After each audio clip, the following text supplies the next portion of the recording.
maagang gumising si Marites kahit linggo. Habang karamihan ay abala sa pagtulog sa malamig na umagang iyon, siya ay nakaapron na, bitbit ang 2 timba ng tubig at suklay na kahoy. Walang init na kape o tinapay sa kanyang lamesa, kundi 2 pirasong saging na nilukot niya sa panyo at isinuksok sa bulsa ng uniforme. Ang dating military barracks na ginawang quarters ng mga caretaker ay may kupas ng pintura at sirang bintana. Pero kay Marites, ito ay tahanan. 15 taon na siyang nakatira roon mula nang iwan siya ng tiyahin matapos mamatay ang kanyang ina. Doon siya tumanda, lumaki, natuto ng pasensya at ng tahimik na pagmamahal mula sa mga nilalang na hindi marunong magsinungaling, ang mga hayop. Habang binabagtas niya ang makipot na daan papunta sa kulungan ng mga hayop, lumapit agad sa kanya si Lakan, isang lalaki at dambuhalang tigre na tila aso kung umasta sa presensya niya. Tumiil ito sa harap niya, yumuko ng bahagya at pinatong ang malaking ulo sa kanyang balikat. "Good morning, Lakan," mahinang wika ni Marites habang hinahaplos ang makapal nitong balahibo. "Alam ko, gutom ka na." Parang sumang-ayon si Lakan. Tumahimik lang ito habang hinahaplos-haplos ng dalaga ang kanyang tenga. Nakaugalian na ni Marites na siya mismo ang nag-aalaga rito. Siya ang nagpapakain, nagpapaligo at nagpapalambing. Kahit ang ibang caretaker ay bihirang lumapit ng malapitan kay Lakan. Takot sila. Pero si Marites, hindi. Hindi dahil sa tapang, kundi dahil sa tiwala. Bago siya pumasok sa kulungan, dumaan muna siya sa maliit na kusinang pinagtataguan ng mga gulay at karne para sa hayop. Walang masyadong laman ng freezer, pero may natirang 3 kilo ng manok na tinadtad na. Kinuha niya ito at inilagay sa isang tray, saka maingat na binuksan ang gate ng kulungan ni Lakan. Habang kumakain ang tigre, tahimik lang si Marites sa gilid, pinagmamasdan ang bawat galaw nito. Malinis kumain si Lakan, parang may disiplina. Hindi ito sumisigaw. Hindi rin ito umaatumal kung walang dahilan. May pakiramdam si Marites na parang naiintindihan siya ng hayop la ito. "Alam mo ba, Lakan?" bulong ni Marites. "Ikaw lang ang kasama ko rito. Wala akong pamilya, pero okay na rin, basta nandyan ka." Hindi niya alam kung paano nagsimula ang koneksyon nila. Baka dahil ilang beses siyang natulog sa harap ng kulungan nito noong bata pa siya habang umiiyak at walang makausap. O baka dahil sa init ng palad niyang paulit-ulit na umaabot sa loob ng rehas para lang haplusin ang malamig nitong muso. Nang matapos ang pagpapakain, sunod naman ang paglilinis sa kulungan ng mga ibon at reptile. Dumaan siya sa gitna ng zoo kung saan may mga bakanting upuan at sirang swing. May ilang bisitang naglalakad-lakad, mga magulang na may kasamang anak, may ilan ding magkakaibigan estudyante. Ngunit wala ito sa lawak ng atensyon ng dalaga. Sapat na ang tahimik na araw na walang reklamo, walang gulo. Habang naglalampaso siya sa sahig ng bird sanctuary, lumapit si Mang Rudy, isang matandang caretaker na matagal na ring nagtatrabaho roon. "Oh, Marites," bungad nito habang nakakunot ang noo. "Ikaw na naman ang naunang pumasok, ha?" "Wala naman pong masama ron, Mang Rudy. Mas mabuti na yung maaga para matapos agad ang trabaho. Baka naman nagpapa-impress ka lang sa bagong manager para ikaw na lang laging bida." Napangiti si Marites. Sanay na siya sa mga ganitong parinig. Hindi na niya ito iniinda. "Hindi po, ginagawa ko lang po yung trabaho ko."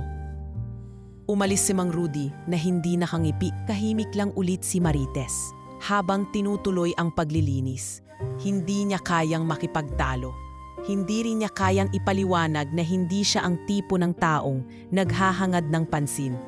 Mas gusto nga niyang hindi siya napapansin, lalo na kung galing sa mga taong may pagdududa sa kanya. 11:00 na ng umaga nang bumalik siya sa barracks para uminom ng tubig. Dito niya muling naisip ang video na kinuhanan niya kahapon. Isang simpleng clip ng pagbibigay niya ng bola kay Lakan at kung paano ito gumulong ng marahan gamit ang ulo para ibalik sa kanya.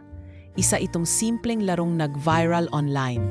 Mahigit 2,000,000 views na ito sa TikTok at maraming netizens ang humanga sa pagiging gentle ng tigre. binuksan niya ang phone at sinilip ang comments. Ang cute ni Lakan. Bakit parang ang bait niya sa iyo lang, ate? Dapat ikaw na lang ang magturo sa amin ng tamang pag-aalaga ng hayop. Napangiti siya kahit sandali. Hindi siya sanay sa papuri, pero may isang bahagi sa kanyang puso na tila unti-unting lumalambot. Baka nga, kahit wala siyang tunay na pamilya, may mga taong natutuwa sa kanya. Kahit hindi niya kilala, hapon na nang matapos ang kanyang trabaho. Naglakad siya muli pabalik sa kulungan ni Lakan para magpaalam. Magpahinga ka na ha, bukas ulit tayo maglalaro. Bulong niya habang nilalapat ang palad sa noo nito. Tila umungol ng banayad ang tigre bago humilata sa damuhan. Tahimik, payapa. At si Marites habang papalayo, hindi niya alam na sa bawat tahimik na hakbang niya sa loob ng zoo, may isang aninong hindi bahagi ng mga hayop ang matagal nang nakamasid sa kanya. Tahimik, ngunit may kinikimkim na balak. Maagang dumating ang init ng araw sa zoo kinabukasan. Tulad ng dati, si Marites ang unang nagbukas ng gate ng kulungan ng mga ibon. Ang mga alaga niyang peacock ay agad nagsayaw ng kanilang mga buntot, parang nagpapakyut sa kanya. May kakaibang enerhiya ang araw na iyon, isang mainit na tahimik na pag-aambang hindi pa niya mawari. Nang matapos niyang pakainin ng mga hayop, agad siyang nagtungo sa maliit na opisina sa gilid ng zoo. Dito niya isinasabit ang kanyang lumang bag na may lamang lumang cellphone, power bank at ilang coin purse na may bariyang pamasahe kung sakaling kailangan ninyang lumabas. Binuksan niya ang cellphone at agad niyang napansin ang sunod-sunod na notifikasyon. Your video has reached 1.2 million views. Napatigil siya sa pagbubukas ng gate. Napaupo siya sa plastik na silya sa gilid at unti-unting tiningnan ang mga comment. Napakabait naman ang tigre na to. Ang galing ni ate, parang may sariling pamilya ang mga hayop sa kanya. Pwede bang bumisita sa zoo nyo? Pinisil niya ang tela ng uniforme sa dibdib niya, para bang tinatapik ang sariling puso. Di ko akalaing aabot ito ng ganito, mahina niyang bulong. Nagpatuloy siya sa gawaing buong umaga, pero hindi nawala sa isip niya ang dami ng taong gustong bumisita. 10:00 ng umaga, may bumisita sa zoo, isang grupo ng kabatahang estudyante mula sa Maynila. Bit-bit ang mga cellphone at vlogging camera. Isa sa kanila ang lumapit agad sa kanya. Kayo po ba si Miss Marites, yung tigre girl po sa TikTok? Napangiti siya. Nahihiya man, hindi niya itinanggi. Ako po yun, pero huwag niyo na pong tawaging ganon. Ay, ang galing. Pwede po ba naming makunan ng video habang pinapakain niyo yung tigre? Hindi siya nakasagot agad. Sa loob-loob niya, hindi siya sanay sa pansin. Pero naisip niya rin na baka makatulong ito sa zoo. Sige po, pero hanggang labas lang kayo ng kulungan. Safety muna. At doon nagsimula ang sunod-sunod na pagdating ng mga bisita. Tuwing Sabado at Linggo, tila nagiging maliit na tourist spot ang zoo. Ang mga kainan sa labas ay biglang nagka-customers. Mismong si Lakan ay tila nasanay na sa kamera. Kalma ito kahit may nakatutok na lens sa kanya. Hindi ito tumitigil sa pagkain o pag-upo habang binibidyuhan. Dahil dito, napansin na rin sila ng ilang lokal na business sponsors. May nag-donate ng bagong feeding trays, habang ang isang local vet group ay nag-alok ng libreng check-up sa lahat ng hayop kada buwan. Maging ang LGU ay nagpadala ng sulat. Gusto raw nilang magkaroon ng partnership para sa community education. Sa unang pagkakataon, naramdaman ni Marites na may pag-asa ang zoo. Ngunit kasabay ng pag-usbong ay nagsimula ring uminit ang mata ng ilang kasamahan. Isang hapon, habang nag-aayos siya ng feeding schedule sa logbook, lumapit si Mang Rudy. Ano bang pinatalabas mo sa mga video mo at parang ikaw na lang bida rito? Napatingin siya sa matanda. Hindi ko naman po ginusto, nagkataon lang na. Nagkataon? Aba dati tahimik lang ang buhay dito? Ngayon puro kamera? At ikaw, may sponsor pa? Hindi ka ba natutuwa sa atensyon? Tahimik lang si Marites. Gusto sana niyang sabihin na hindi ito tungkol sa atensyon kundi sa tulong na dumadating sa zoo. Pero ano pa bang silbi ng paliwanag kung sarado na ang isip? Maya-maya, lumapit si Ella. Ang bagong cashier na halos kasabay din niya sa trabaho tuwing weekends. Det, sinasabi ko sa'yo, sikat ka na. Ilang beses kang nabanggit sa radio station sa Tanay kanina. Lalaki raw ang following mo. Napangiti si Marites. Talaga? Oo, pero ingat ka rin ha. May mga naiinggit na yata. Sabay lingon kay Mang Rudy na nagkunwaring abala sa pagwawalis ng dahon. Nagpatuloy ang linggo sa dami ng bisita at exposure. Halos lahat ng bata ay gustong makita si Lakan. Isang araw, may batang umiyak nang hindi siya nakita.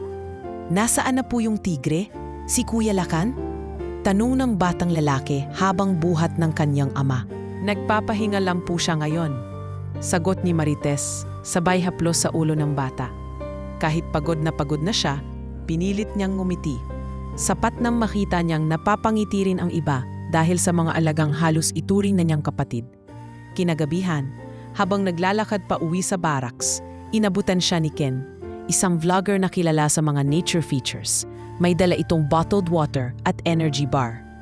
Napanood ko yung bagong upload mo. Grabe ka, hindi lang ikaw ang nakatulong sa zoo, ikaw na rin ang inspirasyon ng maraming katulad ko.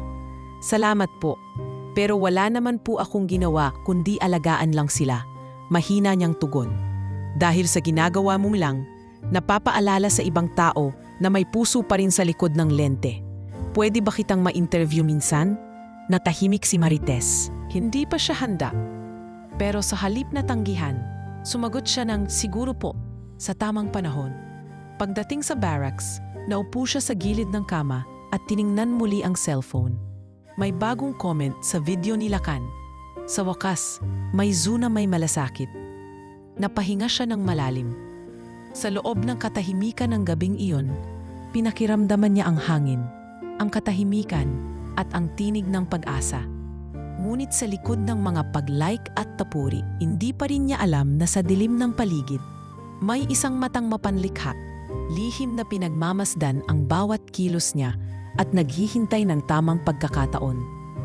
Isang Lunes ng umaga, habang inaayos ni Marites ang listahan ng pagkain ng bawat hayop sa maliit na opisina ng zoo, biglang pumasok si Mang Rudy na hindi man lang kumatok.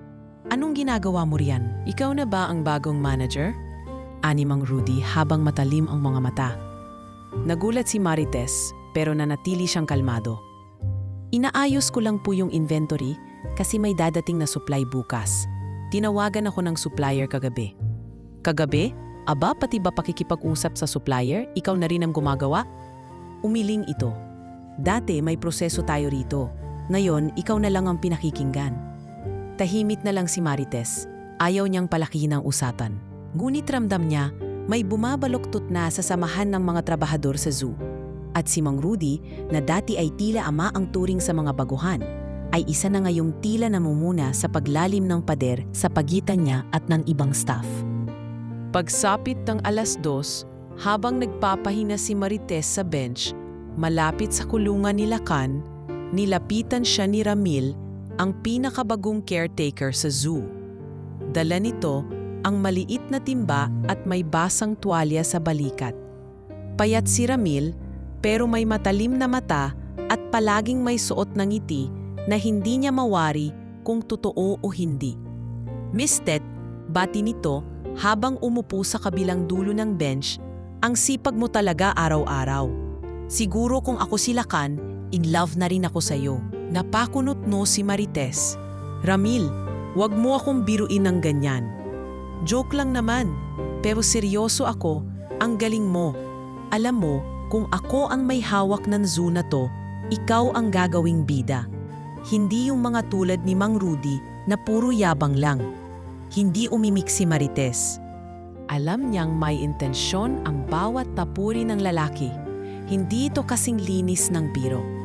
Palagi niyang nakikitang nakatingin si Ramil sa kanya tuwing nagpapalit siya ng uniforme sa barracks o kaya'y kapag naglalakad siya mag-isa papunta sa kulungan ni Lakan. Kinabukasan, habang nagwawalis siya sa paligid ng main pathway ng zoo, bigla siyang tinapik ni Ella sa balikat. Tet, nabasa mo na ba yung bagong post sa Facebook page ng zoo? Hindi pa.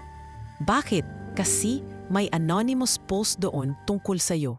Sabing ginagamit mo raw yung tigre para sumikat at kumita ng pera, na binabayaran ka ng mga vlogger para lang sa views. Napatigil si Marites sa pagwawalis. Ano?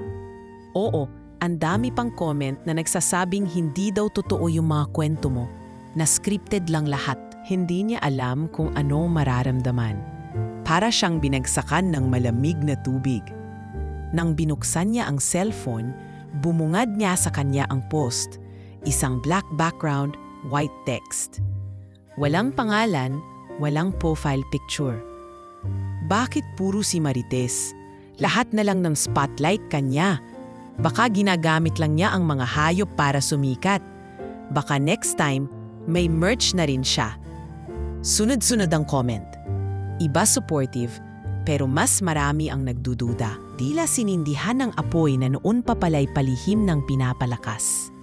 Kinagabihan habang pinapakain niya si Lakan, hindi niya mapigilan ang pagbuntong hininga. Parang alam ng hayop ang kanyang pinagdaraanan. Sa bawat kagat nito sa manok, panay ang sulyap sa kanya, na parang gustong tanungin kung ayos lang ba siya. Hindi ko naman hiningi ito, Lakan. Bulong niya habang nilalambing ang balikat ng hayop.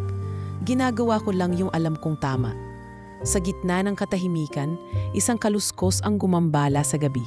Sa dulo ng hallway ng barracks, may dumaan, tila aninong mabilis, hindi malinaw. Paglabas niya para tingnan, nakita niyang bukas ang gate ng supply room. Mabilis siyang tumakbo papunta roon. Nang buksan niya ang ilaw, nabungaran niya ang ilang sako ng feeds na sinadyang sirain. May butas na parang kinayas ng kutsilyo. Sa tabi ng sako, may nakasulat sa pader gamit ang itim na spray paint. Hindi ikaw ang may-ari ng zoo na to. Nang sumunod na araw, agad na itong nireport kay Sir Leandro, ang operations head na tuwing 3 linggo lang dumadalaw. Tahimik lang ito habang pinapakinggan siya, pero ang mga mata ay punong-puno ng pagdududa. Marites, sigurado ka bang hindi mo lang ito gawa-gawa para sa publicity? Alam mo naman, malapit ka na ring ma-feature sa local news. Napatingin siya sa lalaki. Sir, hindi ko kailanmang ginamit ang zoo para sumikat. At mas lalong hindi ko sirisirain ang supplies ng mga alaga ko. Hindi kita pinaparatangan, pero kailangan nating mag-imbestiga. At habang ongoing ang review, mag-step back ka muna sa frontline. Lilimitahan muna ang paglalabas mo ng video. Hindi na nakasagot si Marites. Para siyang nawala ng lupa sa ilalim ng paa. Ang zoo ang kanyang mundo.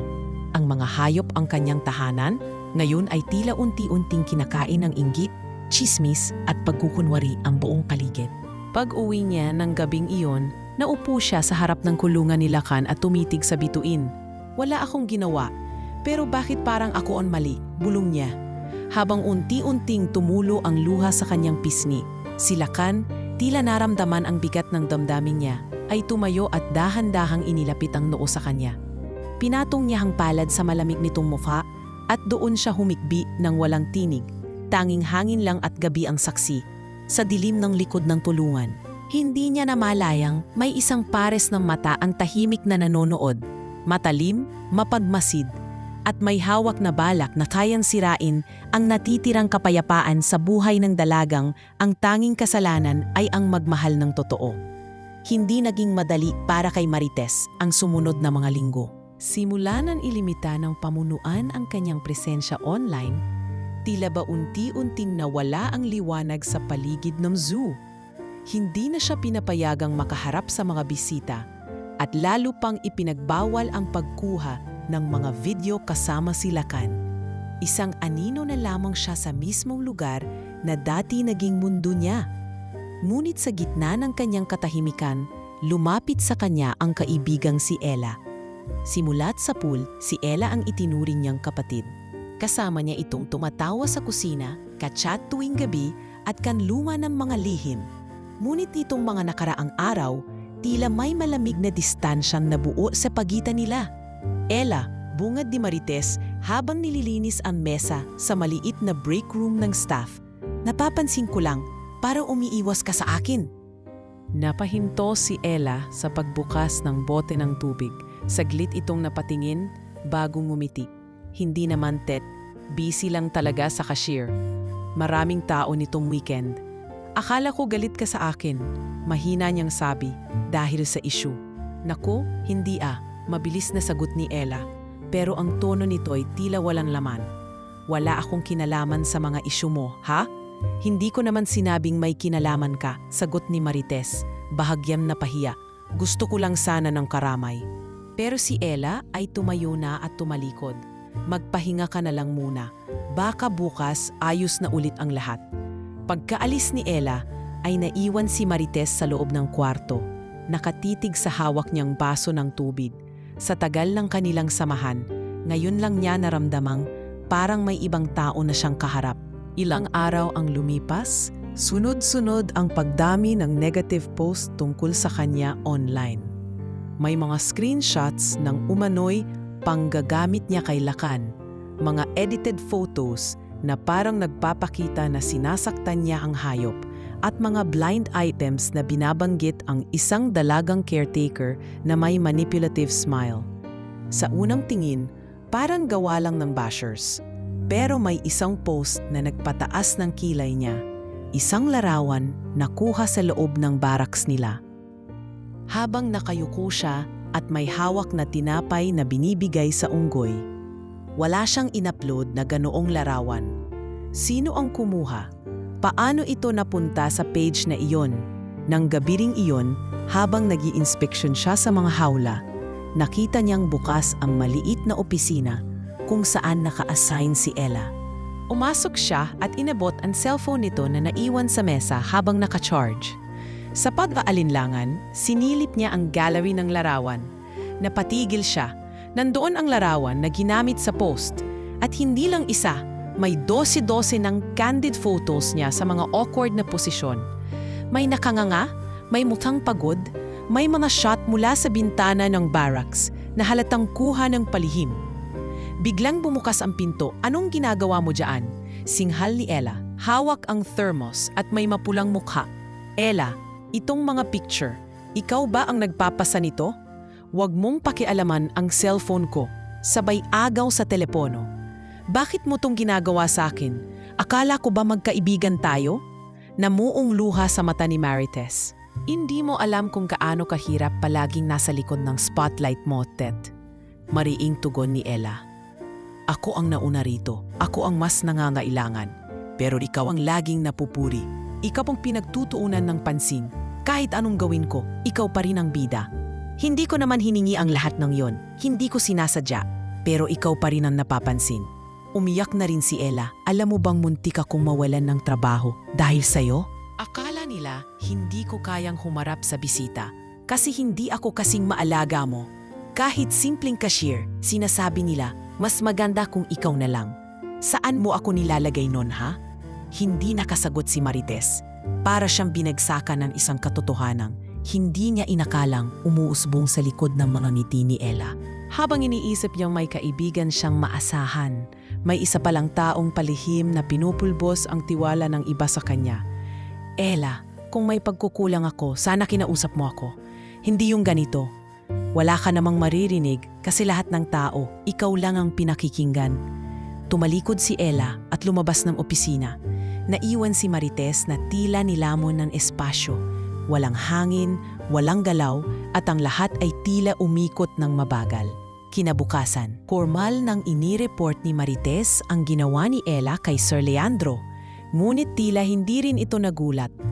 Matagal ko nang kinuko-question ang loyalty ni Ella. Hindi lang ikaw ang inireklamo niya. May ilang vlogger na rin siyang sinabihan na huwag kang kausapin.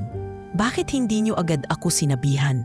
Tanong ni Marites. Wala akong konkretong ebidensya noon. Ngayon na lang dahil sa'yo. 2 araw matapos ang report, tinanggal si Ella sa pwesto. Tahimik ang kanyang pag-alis. Pero puno ng panunumbat ang kanyang mga mata habang dumaraan sa harap ni Marites. Ayaw ko sa'yo, pero salamat at hindi ako nauna sa pagbagsak mo, bulong ni Ella habang tinatapakan ng basang sahig palabas ng zoo. Muling napalungkot si Marites. Wala siyang saya sa nangyaring tagumpay sa kaso, sapagkat kaibigan ang nawala at masakit matutunang hindi pala lahat ng ngiti ay totoo. Habang pinapaliguan niya si Lakan kinagabihan, pilit niyang pinipigil ang luhang tila palaging gustong pumatak. Lakan, bulong niya, ikaw na lang talaga ang natitira. Sa isang lumang kulungan sa Maynila, umuugong ang alarma habang nagkakagulo ang mga gwardya. Isang preso ang nakatakas, si Nestor Tigre Ramos. 38 anyos, kilala sa kanyang brutal na record ng pang-aabuso at kasong attempted homicide. Sa loob ng 6 na taon sa bilangguan, paulit-ulit siyang nagtangkang tumakas, ngunit ngayon lamang siya nagtagumpay. Habang hinihimay ng media ang kanyang escape route, si Nestor ay nakasabit sa likod ng isang delivery truck na papunta ng Rizal, gamit ang ginupit na uniforme ng kitchen staff ng kulungan. Nagkunwaring ordinaryong tagaluto ito at nakalusot sa exit gate matapos magdulot ng maliit na sunog sa kusina. Wala siyang ibang plano kundi makalayo at makahanap ng mas madaling biktima. Pagdating sa Rizal, bumaba siya sa palengke sa tabi ng highway. May bitbit na plastic bag na may lamang saging at tubig na ninakaw niya mula sa pickup ng isang vendor. Nilibot niya ang mga kalsada at namataan ang zoo. Hindi niya agad pinansin, pero nang makitang maraming bisitang babae at batang kasama, nagliwanag ang kanyang mukha. Magandang taguan to, bulong niya habang pinagmamasdan ang lugar mula sa di kalayuan. Doon siya nagpalipas ng gabi sa isang abandonadong tricycle terminal sa likod ng palengke. Sa ilalim ng tolda, habang kumakain ng hilaw na saging, sinilip niya ang cellphone na nakulimbat-in sa terminal. Doon niya nakita ang viral video ng isang dalaga na nag-aalaga ng tigre. Marites, binasa niya ang pangalan sa caption, Anghel ng Zoo. Pinanood niya ang mga video nito. Nakikipaglaro sa tigre, nagpapakain, nagsasalita ng payapa sa kamera. Sa tingin ng marami, kahanga-hanga ito. Pero sa paningin ni Nestor, isa itong inosente, isa itong madaling akitin. Pagkakataong mo na to, bulong niya, sabay kislot ng ngisi sa kanyang labi. Sumunod na mga araw, palihim siyang pumupunta sa gilid ng zoo. Suot ang sando at cap, nagkukunwaring tagapulot ng basura. Sinusubaybayan niya ang galaw ni Marites, kung saan ito dumadaan, anong oras siya nagpapahinga, at kung saan siya natutulog. Nalaman niyang hindi na ito sa barracks naka-quarantine, kundi sa lumang bodega ng zoo. Matapos ang ilang issue sa staff, isang gabing maulan, pinili niyang manatili malapit sa lugar. Dala ang lumang jacket. Pumasok siya sa inabanto ng gusali sa likod ng zoo. Doon siya nagtago. Halos 5 metro lang ang layo mula sa pulungan ng mga pusa at unggoy. Tuwing gabi, pinapanood niya si Marites na nag-iinspeksyon ng mga hawla. Minsan magdisa. Ang ganda niya, bulong niya, habang hinihimas ang kahoy na baril na gawa sa pinatigas na tubo at tape. Tahimik, hindi palaban. Tamang-tama. Habang patuloy na binabantayan ni Nestor ang lugar, naging mas mapangahas siya. Minsan, hating gabi siyang gumagala sa paligid. Pinapasok ang mga bakanting stall ng vendor sa labas ng zoo, nagnanakaw ng tinapay at biskwit. May isang beses, nakita siya ng isang tambay, ngunit bago pa ito makalapit, ay agad siyang tumakbo sa madilim na bahagi ng gubat. Samantala, sa loob ng zoo, tahimik lang si Marites. Hindi niya alam na may matang palihim na sumusunod sa bawat lakad niya. Isang gabi, bandang 9:00, nagpasya si Marites na mag-inspeksyon ng kulungan matapos i-report ng gwardya na may narinig silang kalabog sa lugar ng mga ibon. Bit-bit ang flashlight at maliit na kahoy na pamalo, pangkaraniwan lang na tool para sa kanya, tumungo siya sa dulong bahagi ng zoo. Tahimik ang paligid. Ang liwanag ng ilaw sa poste ay lumalabo sa lakas ng ulan. Sa bawat hakbang niya sa madamong daan, naririnig ang langit-ngit ng mga tuyong dahon. Maya-maya pa, may narinig siyang kaluskos sa likod. Paglingon niya, wala. Ngunit tila may humahabol sa kanya sa bawat hakbang. May tao ba riyan? Sigaw niya. Nilalakasan ang loob. Walang sumagot. Inilawan niya ang paligid. At bago pa niya ang maikot ang flashlight, isang anino ang mabilis na dumaan sa kanyang tagiliran. Napaatras siya. Sino yan? Doon siya biglang sinalakay. Mula sa likod, isang matigas na braso ang humawak sa leeg niya. Tinakpan ang kanyang bibig gamit ang basang tela. Nanlaki ang kanyang mata habang pinipigilan ng sarili na mawalan ng malay. Huwag kang sisigaw, bulong ng lalaki sa kanyang tainga. Wala kang pupuntahan. Pilit siyang nagpupumiglas. Naramdaman niya ang gaspang ng semento sa tuhod niya nang ibagsak siya nito sa damuhan. Matagal na kitang pinapanood, anas nito habang inaangat ang kanyang mukha. Tahimik ka, wala kang laban. Pero ako ang nagpapasya ngayon.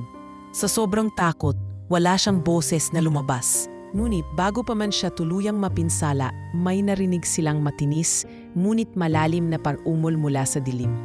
Hurro! Napatigil si Nestor. Napalingon siya sa likod, pero wala siyang makita. Tila galing sa ilalim ng lupa ang boses, isang matinding pag-alulong ulit na yon ay mas malapit. May kaluskos sa damuhan, mabilis, mabigat, at hindi kayang gayahin ng tao. Pagbaling niya sa likod, sa ilalim ng poste ng ilaw, tumambad ang dilaw na mga mata. Dalawang mata ng isang dambuhalang tigre. Silakan, ang alagang tigre ni Marites. Nakalabas ito sa kulungan. Ano to? Sigaw ni Nestor. Bumitaw siya kay Marites at umatras. Ngunit huli na. Isang mabangis na pangtalon ang ginawa ni Lakan. Sa loob ng isang iglap, pinagtalunan ng hayop ang kriminal. Napasigaw si Nestor habang tinutuka ng matatalim na kuko ni Lakan ang kanyang balikat. Ah! Hayop ka! Alis! Sigaw niya habang pilit inataas ang tubo. Ngunit walang panama ang kanyang panangga sa bangis ng mabangis na nilalang. Mabilis na gumapang palayo si Marites, hawak ang kanyang leeg habang umiiyak at nanginginig. Lakan, mahina niyang usal. Salamat! Habang bumubuhos ang ulan at sumisigaw si Nestor sa sakit. Nanatiling nakabantay si Lakan sa ibabaw nito, hindi tinutuloy ang pan-atake, ngunit hindi rin umaalis. Sa wakas, may narinig na busina ng patrol car sa labas. Mabilis na tumakbo ang gwardiya, sinundan ng 2 pulis, at doon nila nadatnan ang eksena, ang takas na preso, sugatan, at pinipigilang gumalaw ng isang buhay na tigre. At si Marites, basang-basa, nanginginig sa gilid, ngunit buhay.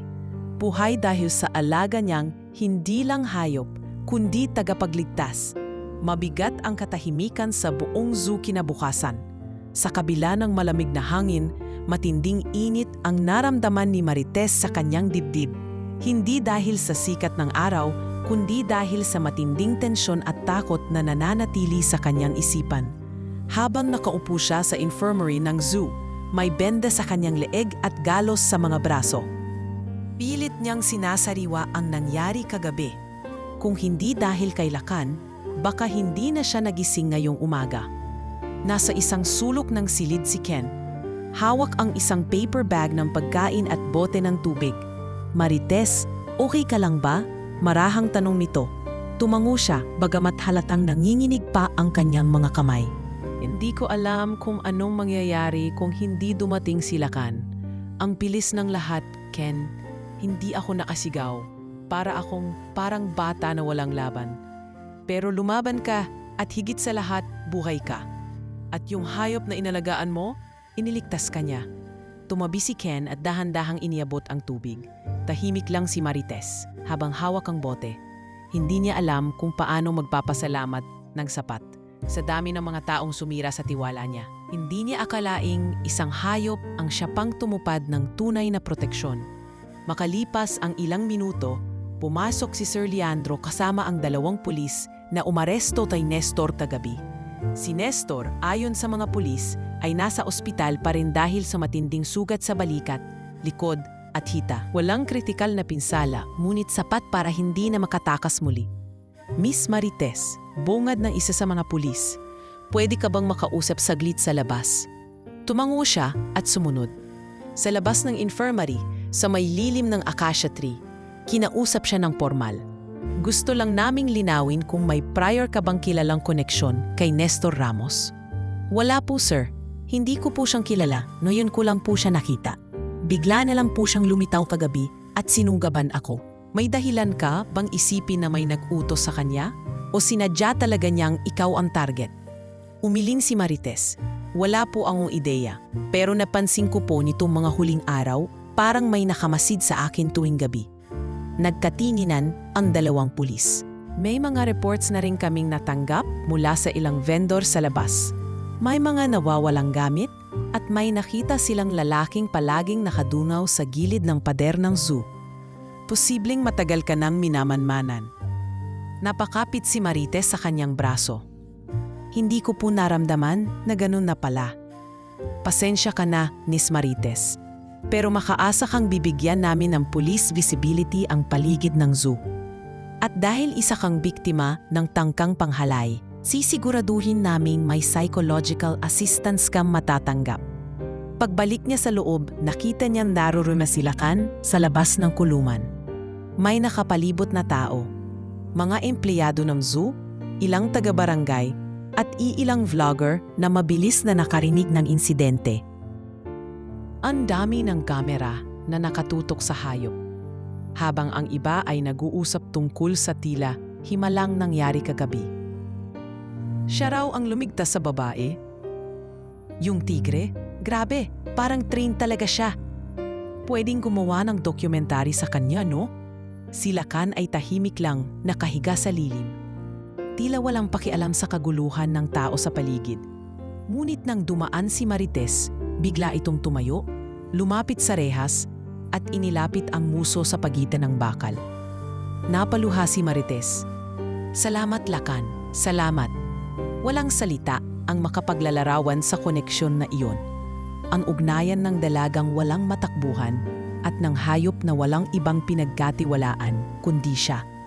Kinagabihan, nag-viral ang balita. Tigre niligtas ang zoo caretaker sa atak ng takas na preso. Sa TV, radio, YouTube, TikTok si Marites at si Lakan ang laman ng bawat headline. Lalo pang pinalakas ng CCTV footage ang balita kung saan kitang-kita ang pagtakas ni Nestor, ang kanyang tangkang pang-aabuso at ang pag-atake ni Lakan na tumigil lamang nang dumating ang mga pulis. Maging ang mga dati niyang bashers online ay natahimik.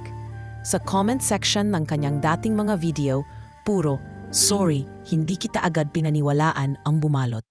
May mga news agency na nagtangkang kuhanan siya ng exclusive interview pero tumanggi siya. "Hindi ako artista," mahina niyang sagot kay Ken. "Ayoko ng pansin. Gusto ko lang tahimik, ligtas." "Naintindihan ko," sagot ng lalaki. "Pero kahit ayaw mo ng pansin, hindi mo pwedeng pigilan ang respeto na binibigay sa'yo ngayon. Dahil sa'yo, buhay ang marami. Dahil sa'yo, natutunan ng mga tao na hindi lang tao ang kayang magmahal o magligtas." Tahimik na lumipas ang gabi. Sa kanyang kwarto sa bodega, nakaupo si Marites sa gilid ng kama. Hawak ang larawang luma kung saan nakangiti siya kasama ang kanyang ina at ang batang si Lakan sa likod, maliit pa, kasinlaki ng aso. "Ang laki mo na ngayon," bulong niya. "At mas pinatunayan mong higit ka pa sa tao." Ngunit sa kabilang panig ng syudad, sa isang maliit na kwarto sa ospital, si Nestor ay nakahiga. Nakatali ang mga kamay at paa sa kama. Hindi siya gumagalaw, ngunit ang mga mata niya ay muling naglalakbay. Habang tumititig sa kisame, may bumubulong sa kanyang isip. Hindi pa tapos ito, hindi pa. At sa katahimikan ng gabi, may hangin na dumaan sa bubong ng zoo, malamig, parang paalala na ang tunay na panganib ay hindi laging nawawala. Minsan, umaalis lang pansamantala. Isang araw makalipas ang insidente, habang nakaupo si Marites sa harap ng barracks na pansamantala niyang tinutuluyan, tahimik lang siyang nakatingin sa kanyang cellphone. Daan-daang notifications ang pumapasok bawat minuto. Mga comments, mensahe, friend requests, at mga private messages na hindi na niya mabilang.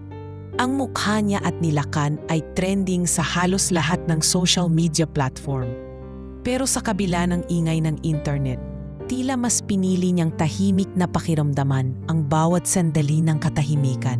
Sa likod ng barracks, naroon si Lakan, tahimik na nakahiga sa lilim ng puno ng akasya, nakaharap sa direksyon ng kulungan, pero panakanakay sumusulyap kay Marites. Napakagatlabi siya habang nakatingin sa alaga. Hindi pa rin niya maintindihan kung paano at bakit parang alam ni Lakan ang tunay na nangyayari noong gabing iyon. Maya-maya dumating si Ken, may dalang bag ng fast food, at isang folder na mga dokumento. Hey, may dala akong pagkain. Bumad nito sabay upo sa tabi niya. Wala ka na namang kain simula kaninang umaga, no? Napatingin si Marites at ngumiti ng bahagya. Hindi ko lang talaga alam kung anong uunahin ko. Ang dami kong naiisip. Napanood mo na ba yung special report sa news kagabi? Tanong ni Ken habang inaabot ang burger. Hindi pa, sagot niya habang tinatanggap ito. Hindi ko pa kayang makita ang sarili ko sa TV. Para akong napapanood habang nangyayari pa lang ang trauma ko. Pero grabe ang naging epekto. Tuwang-tuwa ang mga tao sa tapang mo. Lalo na sa tapang ni Lakan. Sobrang daming gustong bumisita ngayon. May school tours, may documentary proposal pa, galing sa Japan, at may gustong gumawa ng children's book tungkol sa inyo.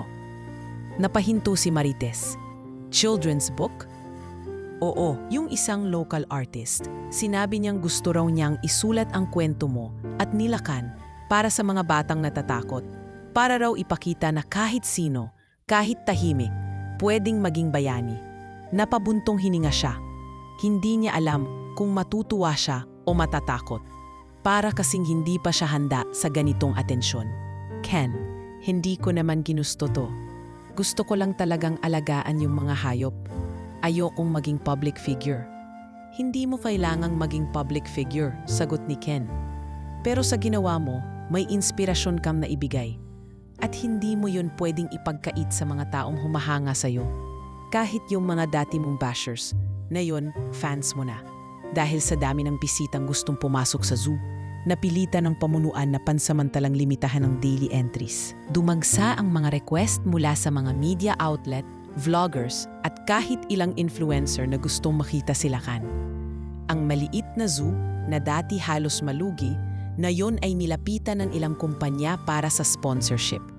Isang araw, dumating ang isang kilalang TV news anchor para sana sa exclusive interview kay Marites. Ngunit sa huling sandali, tumanggi siya.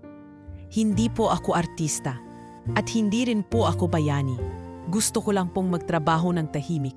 Sana maintindihan niyo. Mahinahong paliwanag niya. Sa halip, si Ken na lang ang humarap sa media at nagbahagi ng buod ng nangyari. Si Marites ay hindi lang isang caretaker. Isa siyang taong nagmahal ng totoo sa mga hayop sa kabila ng pag-aalinlangan ng iba.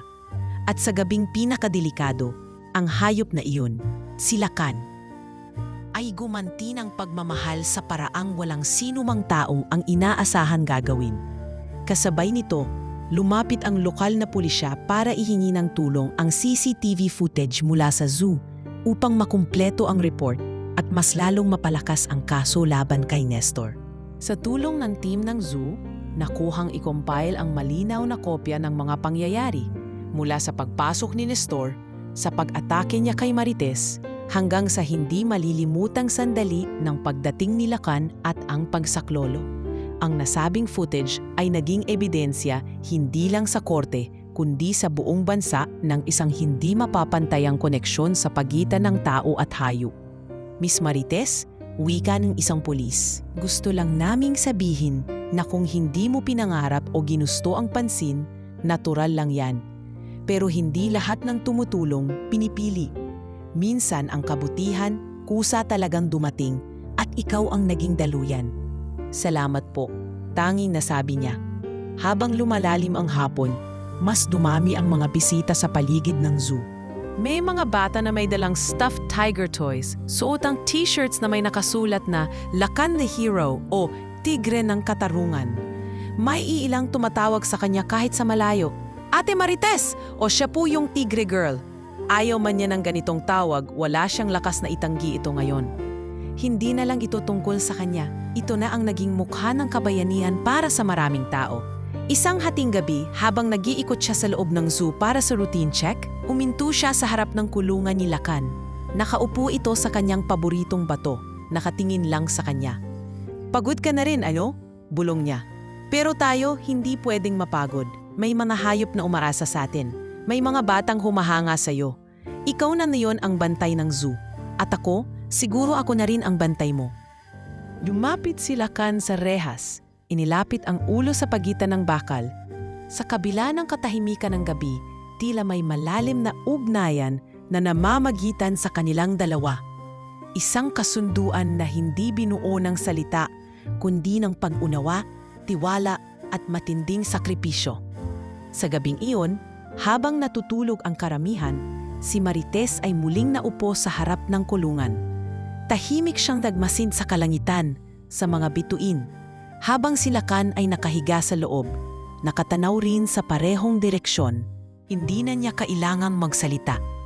Hindi niya kailangang ipaliwanag ang lahat, sapagkat ang buong bayan na ang nakakita sa katotohanan na sa gitna ng karahasan at pang-aapi, may isang dalagang tahimik na tumindig at isang tigre na handang ipaglaban siya hanggang sa huli. Maaga pa lang ay dinagsana ang opisina ng barangay ng mga tao.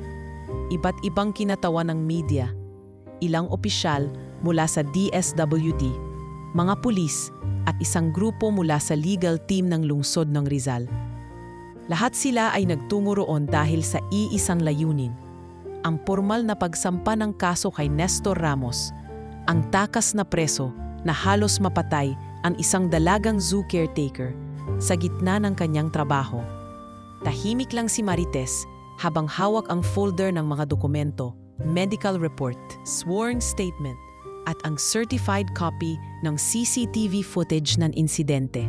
Sa tabi niya si Ken, hindi bumibitaw sa suporta.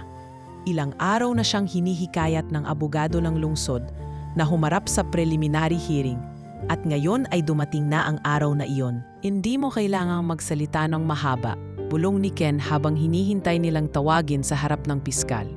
Nandito lang ako at lahat ng ebidensya sapat na. Tumango si Marites, bagamat ramdam niya ang lamig ng kanyang palad. Hindi siya sanay sa ganitong klaseng eksena. Dati, ang mundo lang niya ay ang mga hayop. Ngayon, tila siya na ang sentro ng atensyon sa isang kwento ng krimen, kabayanihan at himala. Paghupo niya sa harap ng piskal, tinanong siya ng abogado, "Miss Marites, maaari niyo bang kumpirmahin na kayo ang nasa video na ito?" "Opo," sagot niya, mahinang tinig. "Ako po yung babae sa video. Siya po ang umatake sa akin." Ipinanood muli ang footage. Sa loob ng maikling clip, makikita kung paanong pilit siyang pinadapa ni Nestor sa damuhan sa likod ng zoo, bago tuluyang sumugod si Lacan at tinulungan siya. Nang matapos ang video, hindi na kinailangan pang magbigay ng mahabang paliwanag ang kanyang kampo. Pati ang piskal ay tumango agad. Malinaw ang intensyon ng akusado at ang kabayanihan ng hayop ay hindi sapat na dahilan para ituring itong isang aksidente. May sinadyang pananakit, may intensyong halayin ang biktima. Kailangan nito ng hustisya. Kinagabihan, habang naglalakad pa uwi galing sa barangay hall, muling dinalaw ni Marites ang infirmary ng zoo, kung saan pansamantalang inilagay ang ilang bagong gamot at gamit para kay Lacan. Nagtataka siya kung bakit parang hindi ganap na masigla ang alaga. Hindi ito gaya ng dati na lumalapit agad kapag narinig ang kanyang boses. "Lacan?" tawag niya. Hawak ang plastic na may lamang fresh meat na binigay ng isang sponsor. "Gusto mo ba ng hapunan?" Sa loob ng kulungan, dahan-dahang tumayo ang tigre, pero hindi agad lumapit. Tila may pagod sa mga mata nito. Nang makita ni Marites ang likod ni Lacan, napansin niyang may maliit na sugat na tila hindi nabanlian. Agad siyang kumuha ng flashlight at tinawag ang vet ng zoo. Mukhang napalo siya ng tubo ni Nestor nung una siyang sumugod, sabi ni Doc Nilo habang tinutukan ng ilaw ang likod ng hayop. Hindi malalim pero kailangan ng gamutan. Good thing hindi ito na-infect. Napaluha si Marites. Hindi ko man lang napansin kanina. "Puro sarili ko lang iniisip ko." "Wala kang kasalanan," sagot ng vet. Walang tao o hayop ang inuutusan na magligtas ng iba. Pero siya, pinili niyang iligtas ka. Ibig sabihin, ikaw ang mundo niya.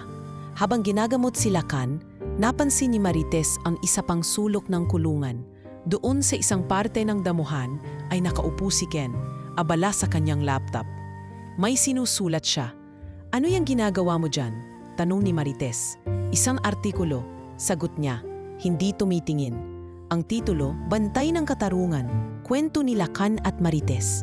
ipapasa ko sa isang national magazine. Marami kasi ang gustong marinig ang buong kwento. Napabuntong hininga si Marites. Hindi ko alam kung gusto kong ikwento pa lahat. Hindi mo ito ikukwento para sa sarili mo. Ikukwento mo to para sa mga katulad mong tahimik lang pero araw-araw lumalaban. Para sa mga batang iniisip na ang kabutihan ay mahina. Para sa mga hayop na hindi kayang magsalita pero marunong magmahal. Natahimik siya. Sa mga salitang iyon, naramdaman niyang may mas malalim pa palang kahulugan ang buong karanasang pinagdaanan niya. Hindi lang ito kwento ng takot at kabayanihan. Isa itong paalala na kahit sa isang mundong puno ng inggit, pang-aapi at panganib, may pag-asa pa rin na tumatayo. Minsan sa anyo ng isang babae, minsan sa anyo ng isang tigre. Paglipas ng ilang araw, tumanggap ng liham si Marites mula sa Department of Justice. Nakasaad doon ang pagbubukas ng hearing ng kaso laban kay Nestor. Mismong korte na sa lungsod ng Antipolo ang magpapasya. Isasama siya roon at hihilingin na tumestigo. Sa kabilang pahina ng liam, may kasamang pahayag ng suporta mula sa animal welfare groups, pati na ang sulat kamay na liham ng isang bata mula sa Cebu. Dear Ate Marites, salamat po kasi hindi kayo sumuko. Salamat din po kay Lakan. Sana balang araw matabisita ako sa zoo ninyo. Hawak-hawak ang sulat. Tahimik na bumalik si Marites sa kulungan ni Lakan. Umupo siya sa harap ng rehas at gaya ng dati, lumapit ang tigre sa kanya. Lalaban tayo, ha? Bulong niya. Hindi lang para sa akin, kundi para sa lahat ng inakalang wala silang boses. Sa isang mundo kung saan hindi palaging pinapansin ang kabutihan, ang kwento ni Marites ay unti-unting naging paninindigan. At ang simula ng hustisya ay hindi lang pagtatama ng mali, isa ring itong panibagong yugto ng lakas na bumubuo ng tiwala, pag-asa at paninindigan. Matapos ang masalimuot na pag-atake kay Marites at ang tuloy-tuloy na pag-usad ng kaso laban kay Nestor, unti-unting nanumbalik ang kaayusan sa zoo. Ngunit habang inaayos ang mga sirang bahagi ng kulungan at inaalagaan ang mga hayop, hindi inakala ni Marites na may isa pang unos na darating. Hindi mula sa labas, kundi mula mismo sa loob ng kanilang hanay. Isang umagang maulap, pinatawag ng bagong itinalagang operations officer ng zoo ang lahat ng staff para sa isang biglaang meeting sa canteen. Hindi ordinaryo ang pagtitipon. May kasamang legal officer at 2 kinatawan mula sa Human Resources Department ng LGU. Habang tahimik na nag-uumpukan ang mga caretaker, janitor, vet at cashier, si Marites ay nakaupo sa dulo ng mesa. Hindi halos pinapansin ng iba maliban kay Ken at Doc Nilo.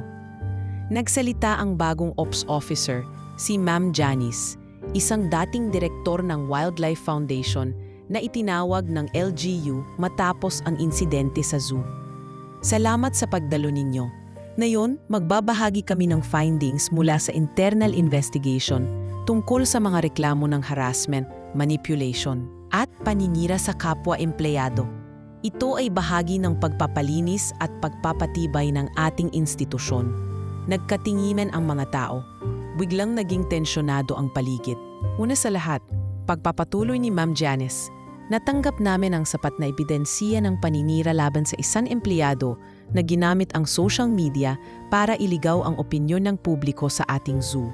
Tahimik si Marites. Kahit may kutob na siya kung sino ang tinutukoy, pinili niyang makinig.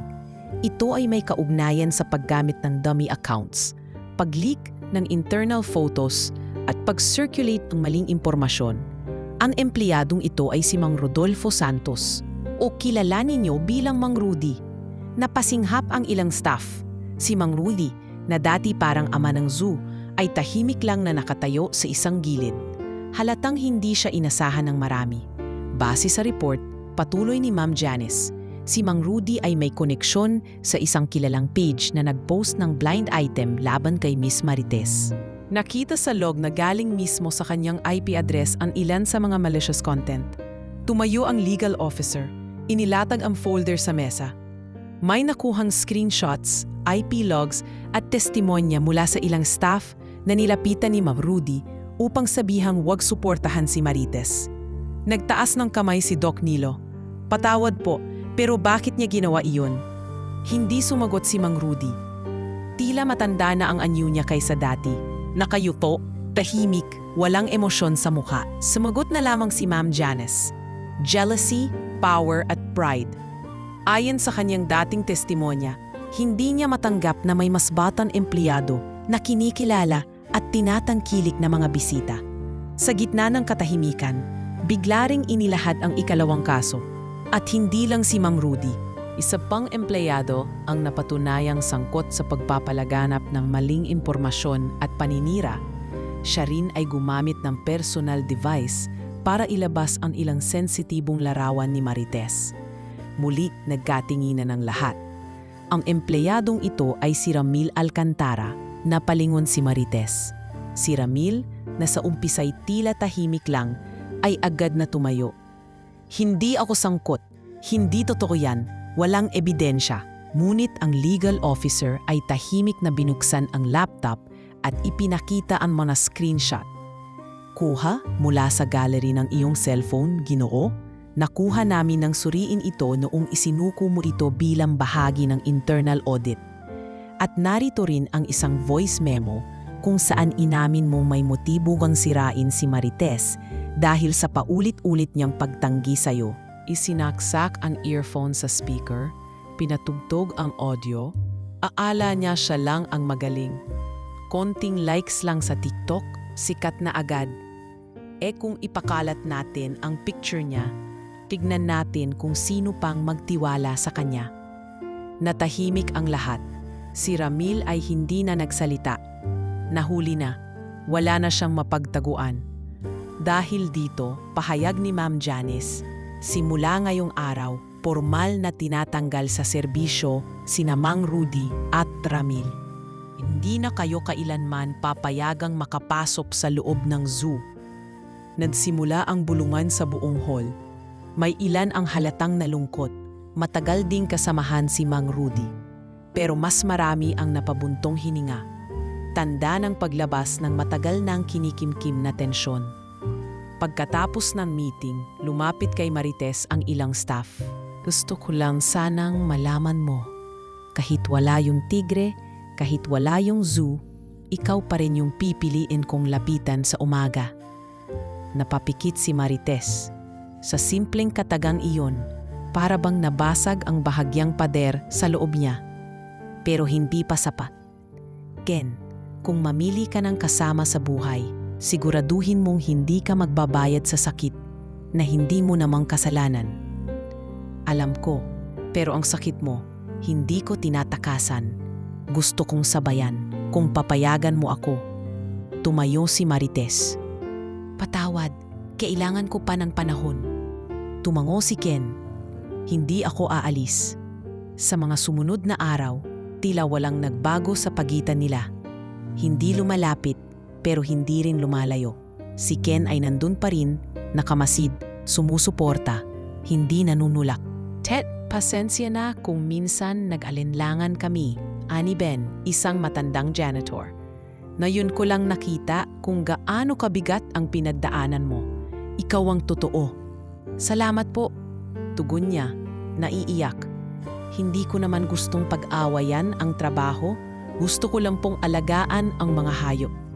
Si Ken, na kanina patahimik sa isang tabi, ay lumapit din. Kita mo, dahan-dahan na silang nawawala.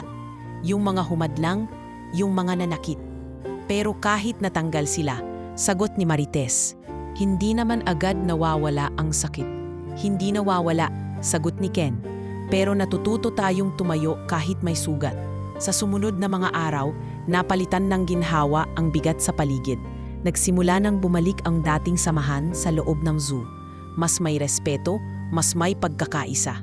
Unti-unting nagkakaroon ng bagong kulay ang mga pintura sa paligid, nilagyan ng mga bata ng dekorasyon ang pader sa labas ng zoo at may mural na nagsimulang iguhit ng mga local artist.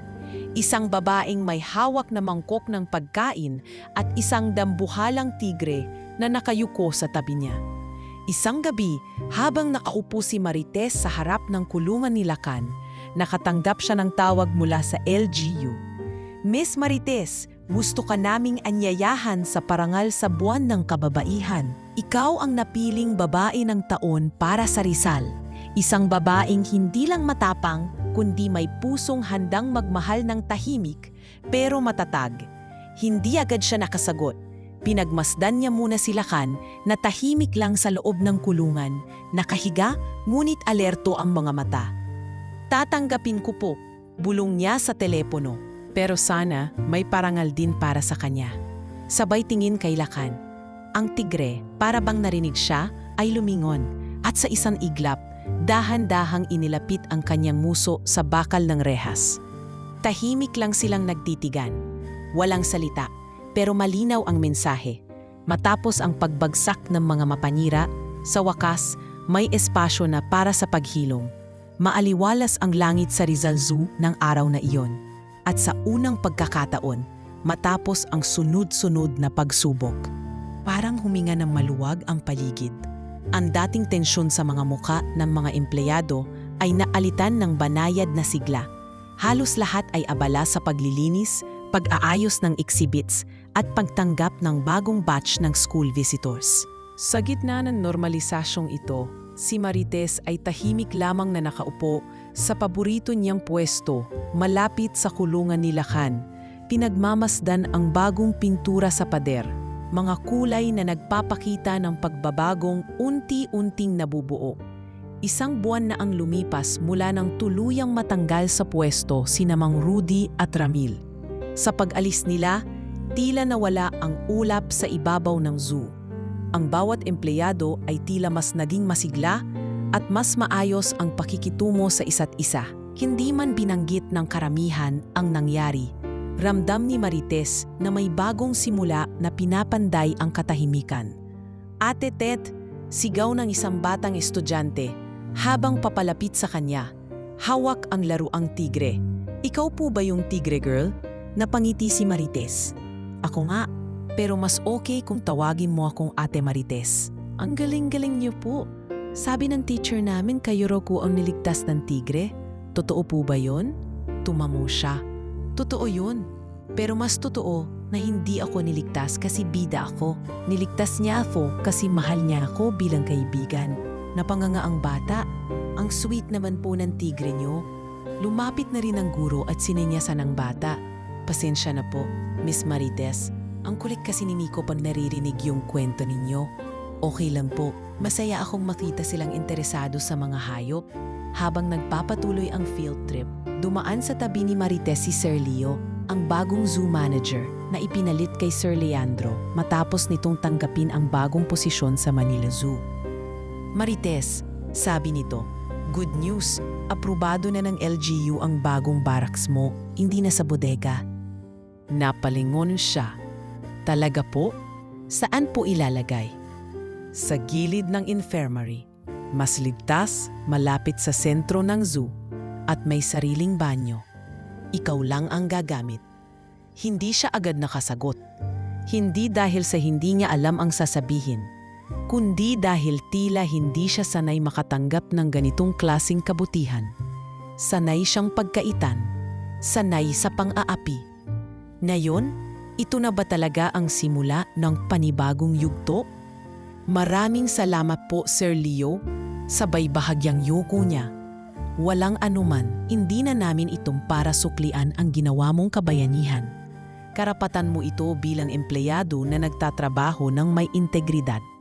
Habang inaayos ang kanyang mga gamit para sa nalalapit na paglipat, tinulungan siya ni Ken. May dala itong toolbox at ilang gamit pambahay. Excited ka na ba sa bagong kwarto? Tanong ni Ken habang inaayos ang bagong kortina. Medyo, sagot niya habang nagkakabit ng maliit na plant holder sa bintana. Kakaiba lang. Dati kulang ako sa tulog kasi palaging may naririnig akong daga sa bodega. Ngayon parang ang tahimik. Kaya mong masanay, ani Ken. Sanay ka naman tumanggap ng hirap. Mas madali dapat tanggapin ang ginhawa, di ba? Napatawa si Marites ng bahagya. Mahirap din pala, parang mas kabado ako ngayon. Makalipas ang ilang araw, ipinatawag siya ng admin office para sa isang simpleng awarding ceremony. Doon tinanggap niya ang sertipiko ng pagkilala para sa dedikasyon sa serbisyo at katapangan sa gitna ng panganib. Kasabay nito ang isang maliit na halaga bilang ayuda mula sa probinsya. Hindi niya inaasahan na malaki ang magiging epekto nito. Nang may upload sa Facebook ang video ng simpleng awarding, nagsunod-sunod na naman ang mensahe sa inbox niya. May mga estudyanteng gustong mag-volunteer sa zoo. May mga artists na gustong magpinta pa ng mural. May mga writers na gustong isulat ang buo niyang kwento. At sa lahat ng iyon, isa lang ang paulit-ulit niyang sinasabi. Walang bayani na mag-isa lang. May mga hayop, may mga taong tumulong. Kung may ginawa man akong tama, dahil yon sa pagmamahal ko sa kanila. Samantala, sa barracks, habang pinipinturahan niya ang loob ng bagong silid, tinapik siya ni Doc Nilo. Alam mo ba, ani nito, magtatatag tayo ng bagong Animal Welfare Division dito sa zoo. Iminungkahi ng mga taga-LGU. Talaga po? Sino po ang hahawak? Ang pangalan na lumabas, ikaw. Nanlaki ang mata ni Marites. Ako? Bakit? Ayaw mo? Hindi naman po. Nagulat lang ako.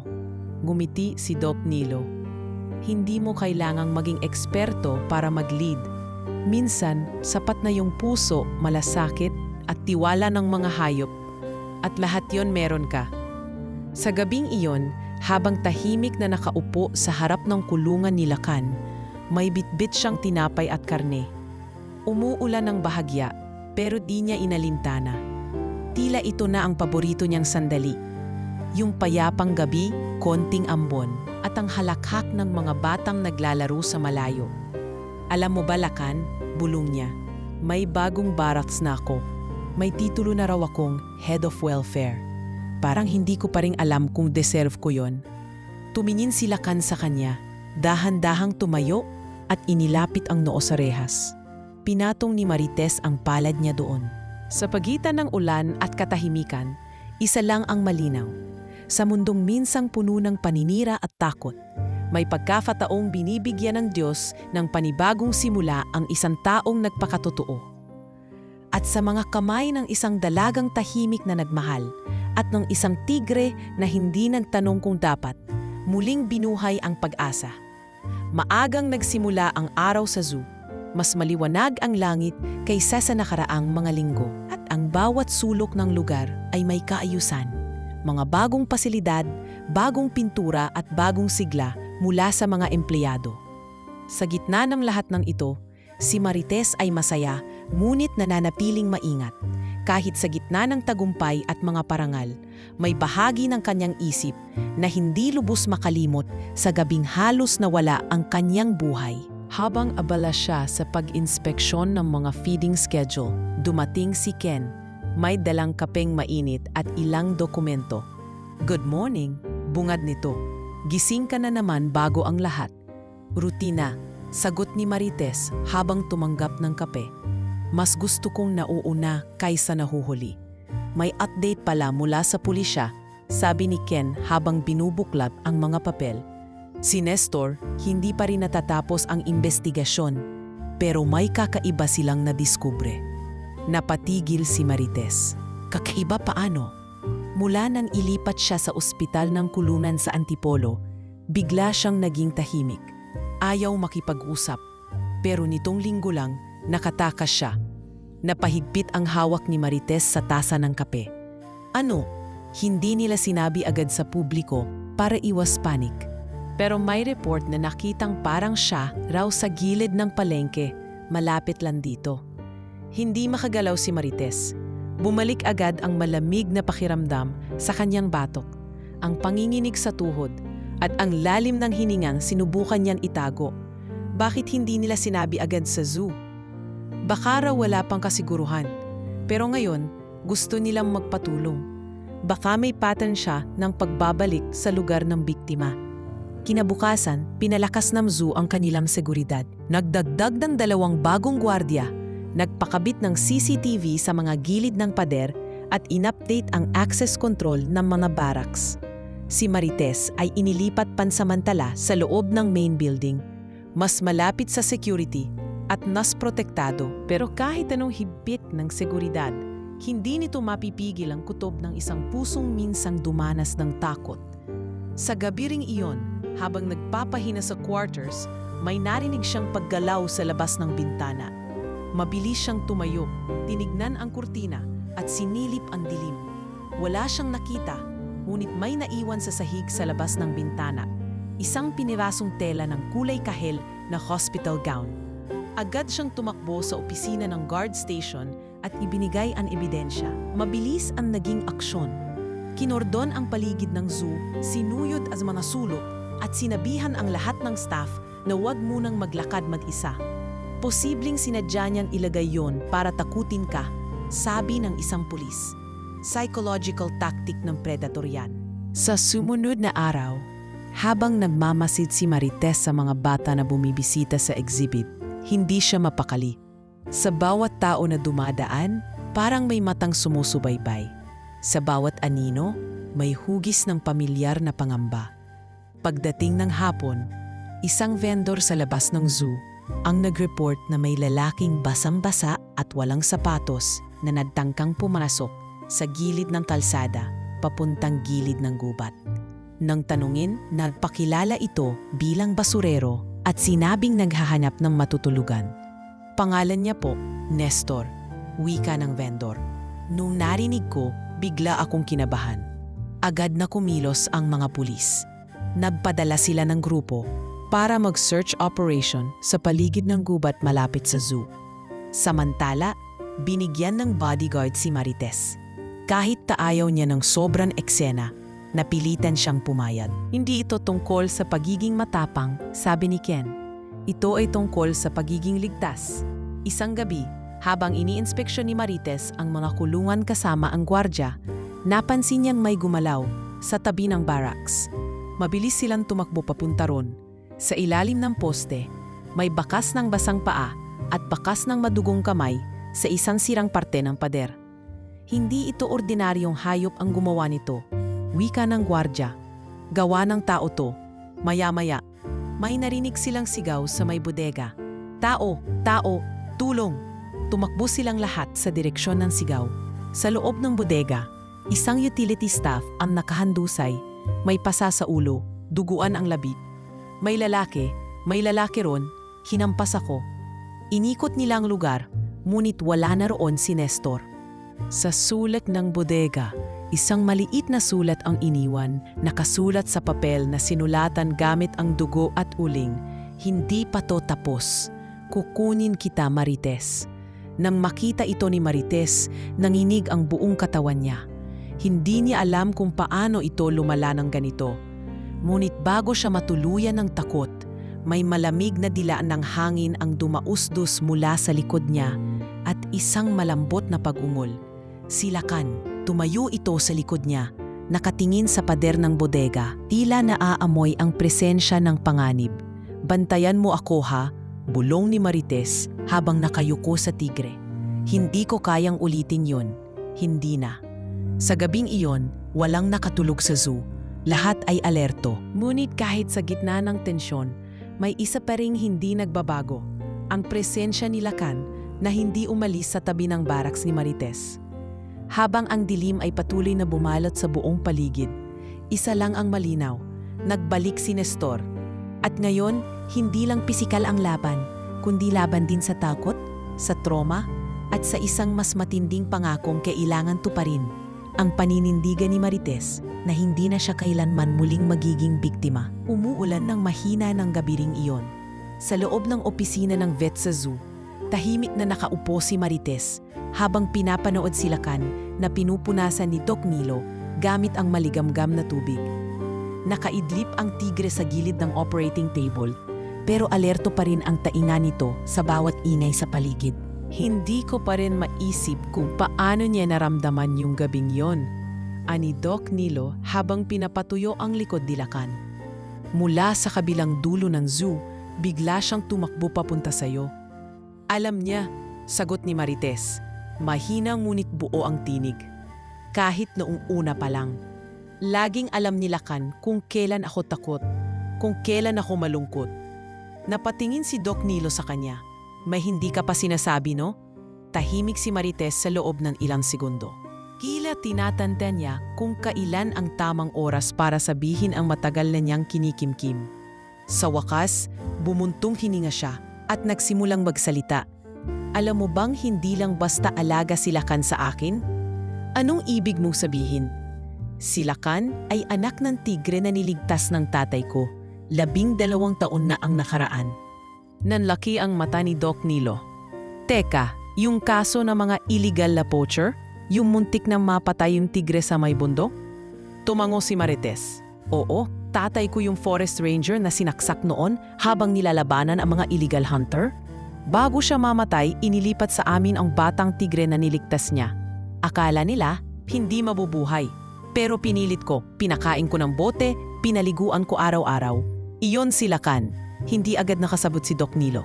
Dahan-dahan siyang napaupo sa silya. Nag-aalangan kung masosorpresa o maaantig. Kaya pala hindi siya sumasama sa kahit sinong ibang caretaker. Bulong niya. Kaya pala sa'yo lang siya sumusunod. Tinago ko yon, takot akong isipin ng iba na ginagamit ko lang siya, na pinepersonal ko ang trabaho. Pero totoo, pamilya ko siya. Hindi lang siya hayop para sa akin. Si Lakan ang tanging naiwan sa akin mula sa ama ko. Habang sinasabi niya ito, hindi na niya napigilang tumulo ang luha niya. Hindi dahil sa sakit ng alaala, kundi dahil sa bigat na ngayoy unti-unti nang nabubunot sa kanyang dibdib. Minsan nga, pagpapatuloy niya, pakiramdam ko mas naiintindihan pa ako ni Lakan kesa sa ibang tao. Hindi ko na kailangang magsalita. Isang tingin lang, alam na niya. Tahimik si Doc Nilo, maya-mayapay, tinapik niya ang balikat ni Marites. Hindi mo na kailangang itago yan. Hindi ka sumobra. Sa totoo lang, ikaw ang dahilan kung bakit buhay pa ang tigre na to. Kung bakit may dahilan ang mga batang bumalik sa zoo. At kung bakit may mga tao pa ring naniniwala na kaya tayong unawain ng hayop. Paglabas niya ng vet office, malamig ang hangin. Pinahid niya ang luha sa pisngi habang naglalakad pabalik sa barracks. Sa bawat hakbang niya, dama niya ang bigat na unti-unting gumagaan. Parang may pumipigil sa takot. Unti-unti nang may lugar ang lakas. Pagdating sa barracks, naabutan niya si Ken na naghihintay sa may pintuan, hawak ang kamera at may dalang brown envelope. Pasensya na, ani Ken. May gusto lang akong ipakita. Inabot nito ang envelope. Pagkabukas niya, nakita niya ang mga printed screenshots na mga video clips ni Lakan. May mga nakasulat na notes sa gilid. Parang annotated ng mga animal behaviorists. Anong ibig sabihin nito? Tanong ni Marites. Galing yan sa isang wildlife behavior analyst na nakabase sa Cebu. Pinanood niya ang video ni Lakan at gusto niyang makipag-collaborate para sa research. Research? Oo, iba raw ang instinctual reaction ni Lakan. Ayon sa kanya, yung pakikisama at instinctive defense niya sa iyo ay hindi lang dahil sa training. May malalim daw na attachment. Tila napalunok si Marites. Sasabihin ko sana, may bagay ako na hindi pa sinasabi kahit sa'yo. Narinig ko na kanina, sagot ni Ken. Yung tungkol sa tatay mo. Narinig ko kay Doc Nilo. Hindi ko ginustong itago sa'yo. Hindi mo kailangang humingi ng tawad. Lalo lang akong humanga. Napatingin si Marites kay Ken. Ang dating likas na nervyos niya tuwing may lalaking lumalapit ay tila unti-unting humuhupa. Hindi niya pa rin lubos na pinagkakatiwalaan ng mundo. Pero sa piling ng taong ito, at sa piling ni Lakan, tila may kakampi siyang hindi man perpekto ay buo ang tiwala. Kinabukasan, nagkaroon ng maliit na seminar sa loob ng zoo. Dumating ang ilang kinatawan mula sa Animal Welfare Foundation at ang mismong analyst mula Cebu, si Dr. Irina Cortez. Hagang pinapanood nila ang compilation ng video ni Lakan. Hindi mapigilang magsalita ang ilan sa audience. Ang galing, parang may emosyon talaga yung hayop. Tignan niyo to, sinundan niya yung babae sa lahat ng movement niya. Parang hindi hayop ang pakikitungo niya sa kanya. Parang kasama sa pamilya. Matapos ang presentasyon, lumapit si Dr. Irina kay Marites. Miss Marites, bungad nito, I've studied animal cognition for 20 years. Pero ngayon lang ako nakakita ng ganito ka-intensibong koneksyon. Hindi ko naman po tinraining si Lakan, sagot niya. Inalagaan ko lang siya bilang kapatid. Sometimes, love is a more powerful teacher than any training method, sagot ni Dr. Irina. Nagpalakpakan ang mga naroon sa event. Ngunit para kay Marites, hindi iyon tungkol sa karangalan o papuri. Ito ay tungkol sa paglalantad ng totoo, na sa kabila ng lahat ng kaguluhan, may mga lihim na hindi binuo para itago, kundi para alagaan. At kapag dumating ang tamang panahon, ang mga lihim na ito ay nagiging daan para sa mas malalim na tagunawa.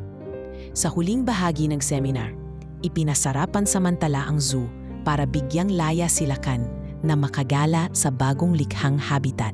Isa itong proyekto na donasyon ng LGU at ilang sponsor para sa Freedom Garden, isang lugar kung saan makakalakad at makakatakbo si Lacan sa mas malawak na espasyo. Habang pinakakawalan si Lacan, tahimik lang si Marites.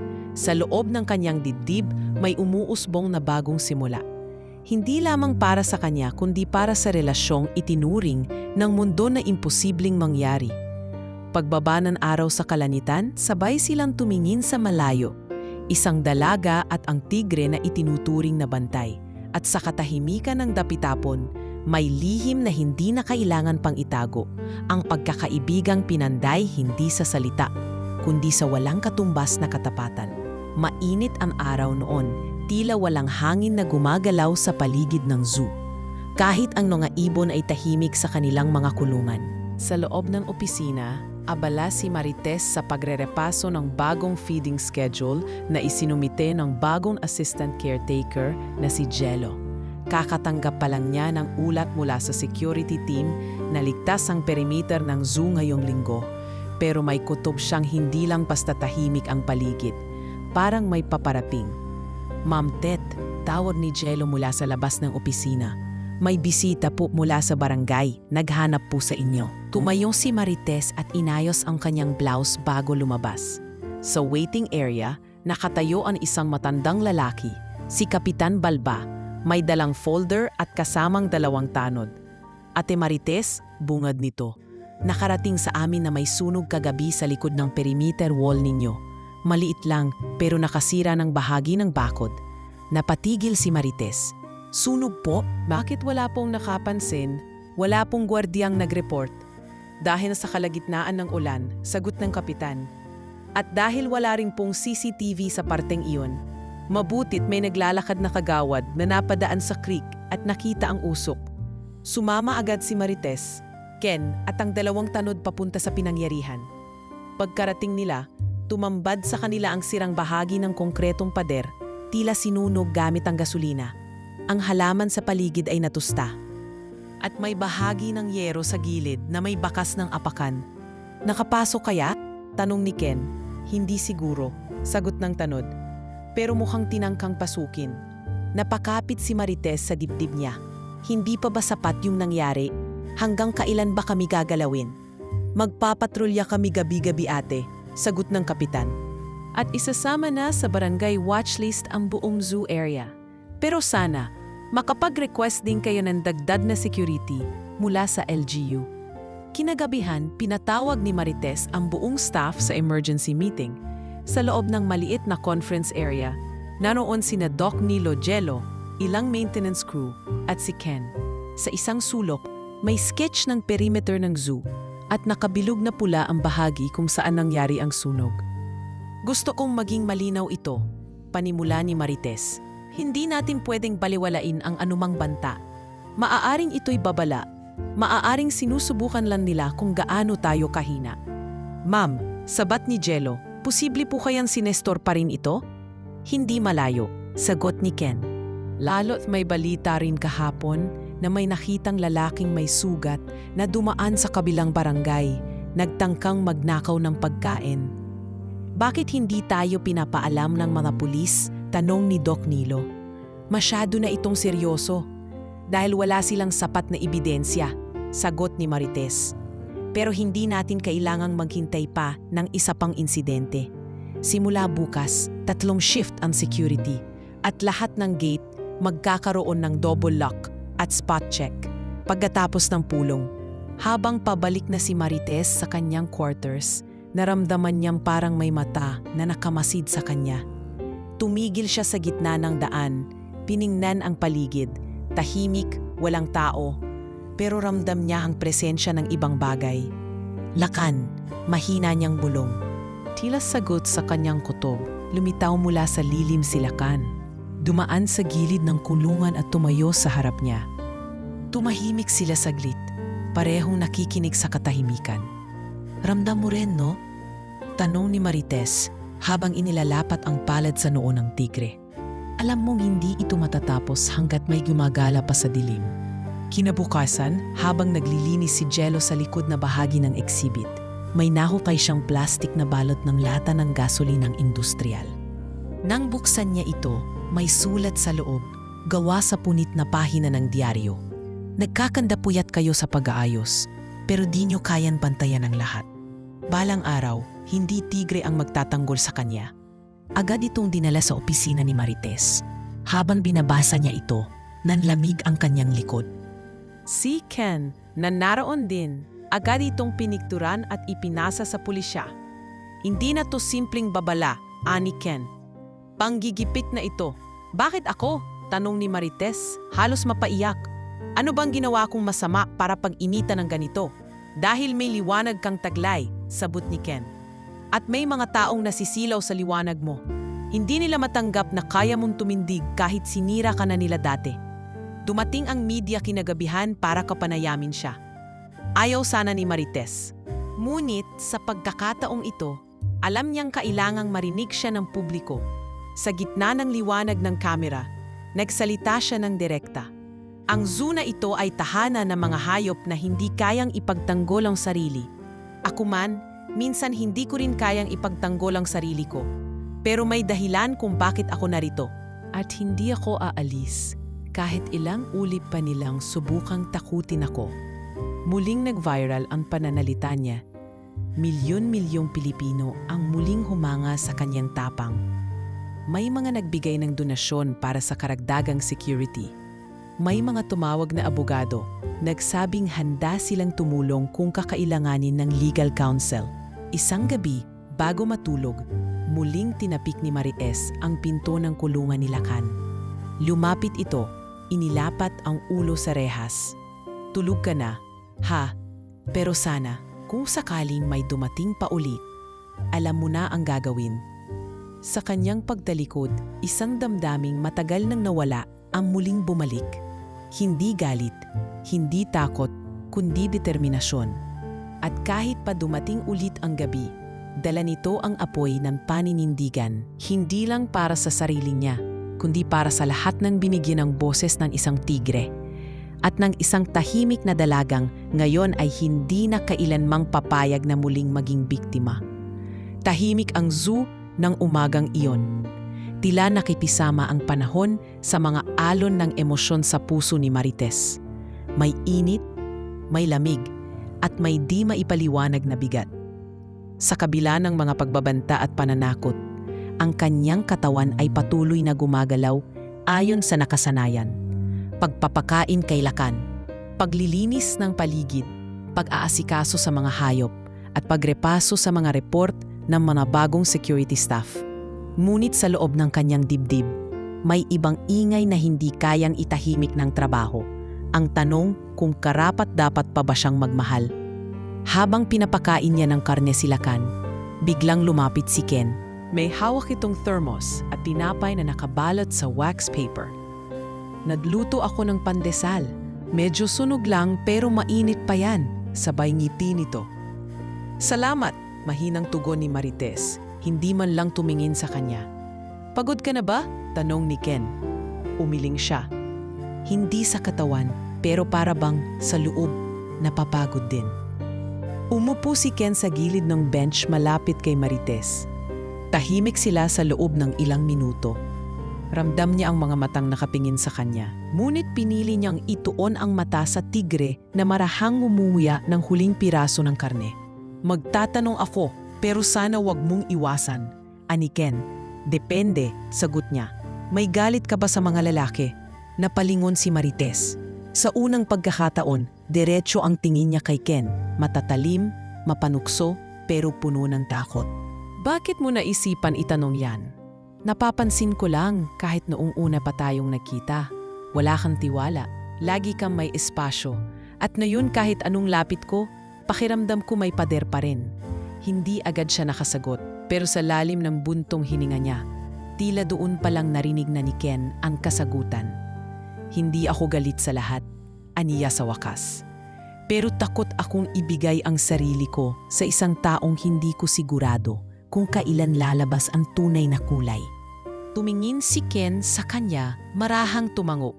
Na-experience mo na ba? Ang nanay ko iniwan ng tatay ko. Buntis pa lang siya sa akin noon. Umalis daw para sa trabaho. Pero nalaman naming may iba na pala sa Cebu. Hindi na siya bumalik. Lumaki ako na ang lahat ng binata sa paligid. Pinitignan kami ni mama na parang istorbo. Hanggang sa mamatay siya, mag-isa lang siyang lumaban. At ako, lumaban na rin. Tahimik si Ken. Naglalaro ang kanyang daliri sa baso ng kape. Hindi siya nagtanong pa. Hinayaan niya si Marites na magpatuloy. Nung college ako, sinubukan kong magmahal. Akala ko siya na, magalang, matalino. Pero nung hindi ko agad na ibigay yung gusto niya, bigla siyang nag-iba. Pinagsalitaan ako ng masasakit. Pinahiya sa barkada at iniwan. Simula noon, itinakda ko na sa sarili ko. Trabaho muna, sarili muna, hayop muna. Hindi ko na kayang gumasa. Napakagatlabi si Ken. Sana hindi ako katulad nila sa paningin mo. Hindi naman, sagot ni Marites. Pero hindi ko rin masabing handa akong subukan ulit. Wala akong hinihinging kapalit. Ani Ken, wala akong hinihintay na sukli. Si Marites ay patuloy sa kanyang gawain pero mas madalas na siyang lumilingon kapag naririnig ang boses ni Ken. Mas madalas na siyang ngumiti, mas madalas na siyang humihinga ng mas magaan. Isang hapon, habang nagpupunas ng sahig sa harap ng kulungan ni Lakan, napansin niyang may maliit na papel na nakadikit sa gilid ng rehas. Kinabahan siya at agad itong kinuha. Ngunit hindi ito banta, isang simpleng sulat kamay. Walang sapilitang pagmamahal. Pero kung papayagan mong tumabi ako, mananatili ako sa tabi mo kahit hindi mo sabihin. Lumapit si Lakan mula sa loob ng kulungan at tila napansin ang papel. Inilapit nito ang ilong sa rehas at ngumiti. Kung iyon man ay maaaring tawaging ngiti sa isang tigre. Napangiti rin si Marites, hindi pa tapos ang takot, hindi pa tapos ang laban. Pero sa puso niyang minsan sinaraduhan ang pag-ibig, ngayon ay may maliit na puwang ng muli. Hindi para masaktan, kundi para unti-unting tumanggap, matutong magtiwala at baka sa tamang panahon magmahal. Lumipas ang 2 linggo mula nang muling may tangkang pananakot sa zoo at tila bumalik muli sa katahimikan ang paligid. Bagamat masinsin pa rin ang seguridad at may presensya ng 2 pulis kada gabi, unti-unti na ring nabubuo ang ilusyon ng kalmadong operasyon. Ngunit si Marites, sa kaibuturan ng kanyang damdamin ay hindi pa rin lubos na naniniwala na tapos na ang lahat. Isang gabi, bandang 10:00, naroon siya sa infirmary ni Lakan. Pagod ang katawan, ngunit hindi mapakali ang isip. Si Lakan ay tahimik na nakahiga. Pinagmamasdan siya habang inilalapat niya ang malamig na tuwalya sa noo nito, kahit wala naman itong sakit. Naiisip ko minsan, mahinang bulong niya sa tigre, kung may katapusan pa ba talaga ang takot. Pumahimik ang silid. Ang tanging naririnig ay ang banayad na tunog ng electric fan sa kisame at ang mahinang huni ng mga kuliglig sa labas. Paglabas niya ng infirmary, tumambad sa kanya si Ken na napasandal sa dingding. May dalang flashlight at thermos. Gabi na, hindi ka pa nagpapahinga, sabi nito. Hindi ako mapalagay, sagot niya. May pakiramdam ka na naman? Tumango si Marites. Parang may kung anong hindi tama. Sabay silang lumakad pabalik sa barracks. Sa may likod ng main path, may naririnig silang kaluskos. Hindi karaniwang tunog. Hindi tulad ng yabag ng bantay o tunog ng unggoy. Parang may hinihila o tinutulak. Mabilis na sumenyas si Ken. Hinugot niya ang radyo sa bulsa at sinabing, may gumagalaw sa likod ng silid ng mga reptil. Paki-check agad. Roger, sagot ng guwardiya sa kabilang linya. Habang papalapit sila sa kanto, bigla silang may narinig na sigaw. Tulong! May lalaki! Sabay silang napatakbo. Sa tapat ng lumang storage room sa dulo ng zoo, nakahandusay si Carlo, isang janitor. Duguan ang braso nito, nanginginig habang itinuturo ang direksyon ng damuhan. May lalaki! May kutsilyo! Tinalon ako! Ken, tumawag ka ng pulis! Sigaw ni Marites. Agad na kumilos si Ken habang si Marites ay tumakbo pabalik sa barracks. Alam niyang kung saan man pupunta ang lalaki, ang target ay siya. At kung totoo ang hinala niyang si Nestor ito, hindi na ito magpapalampas. Pagpasok na sa barracks, isinara niya agad ang pinto at ikinandado.